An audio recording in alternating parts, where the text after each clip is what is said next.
The year is 1804, and inside the Cathedral of Notre Dame, a general is about to do the unthinkable. He steps forward, seizes a golden crown from its velvet cushion, and places it squarely on his own head. He is surrounded by the wealthiest, most powerful people in Europe, politicians, foreign monarchs, and entrenched elite.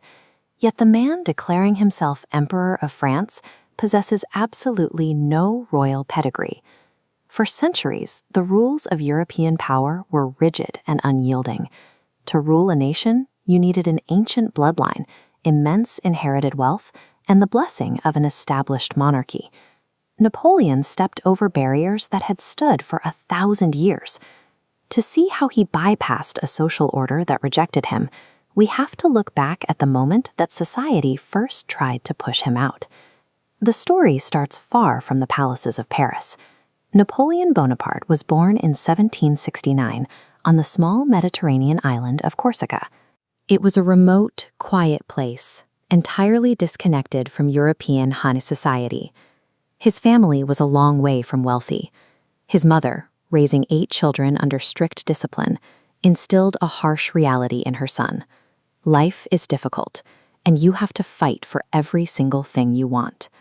Starting from that profound socioeconomic deficit, planted a seed of relentless, lifelong drive. He was a boy with everything to prove to a world that saw him as an irrelevant islander. At just 9 years old, his father sent him to an elite military school in France. For a boy from a tiny island, arriving in the wealthy, loud, and complex world of the French mainland was a massive culture shock. He spoke French with a heavy Corsican accent. He had no money and no status. The other boys mocked him constantly, labeling him an outsider and treating him as if he didn't belong. He didn't cry, and he didn't surrender. Instead, he retreated into his books, deciding to master subjects his peers ignored. He consumed everything he could find on mathematics, geography, and the history of war. He was learning that while he couldn't change his bloodline, undeniable skill was a weapon the aristocrats couldn't mock. If he couldn't belong to their social circle, he would outwork them. That deep social isolation forced the young outsider to build an internal engine of absolute discipline. He was unknowingly preparing himself for a day when the traditional markers of status would suddenly lose their value. In 1789, the French Revolution erupted, dismantling the old aristocratic order. The ancient system shattered. Overnight, the traditional requirements for leadership, royal bloodlines, and wealth evaporated. To survive this massive power vacuum, France needed new metrics.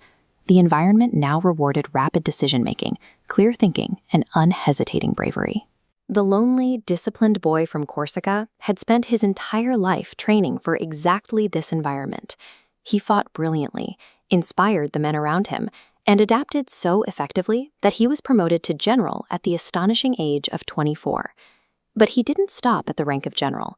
In 1799, he executed a bold, highly calculated maneuver to take complete control of the French government itself. The outsider thrived in the wreckage. While others were paralyzed by the collapse of the monarchy, his specific training made him the only figure capable of governing the chaos. As emperor, he reached incredible heights. He expanded his reach across most of Europe, rewriting continental laws, building new infrastructure, and establishing systems that still operate today. But the same internal pressure that carried him to the throne made it impossible for him to settle. For a man who had been fighting for recognition since childhood, any pause felt like vulnerability. This impulse culminated in 1812. Seeking to cement his dominance, he launched the largest army in European history, over 600,000 men, into the vast, freezing expanse of Russia. The Russian army simply retreated, burning their own villages and food supplies along the way. Then the winter arrived. Napoleon's massive forces were decimated, not by enemy fire, but by unimaginable cold, exhaustion, and starvation. More than half of his men never returned. The relentless drive that built the empire was the exact mechanism that triggered its collapse. He had mastered the art of conquest, but not the art of stability. The aura of invincibility was gone. The rival nations of Europe united against him, forcing his surrender and exiling him to the island of Elba. Though he managed a brief, stunning escape 10 months later, His final defeat arrived swiftly at Waterloo in 1815. There was no escape the second time. He was sent away to the tiny, remote island of St. Helena in the South Atlantic, where he died alone at 51 years old. Napoleon's life remains a study in contradictions.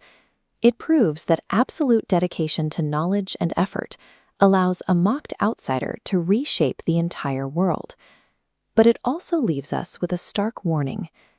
The unquenchable fire required to climb above a system that rejects you will eventually consume its creator if they never learn when to stop.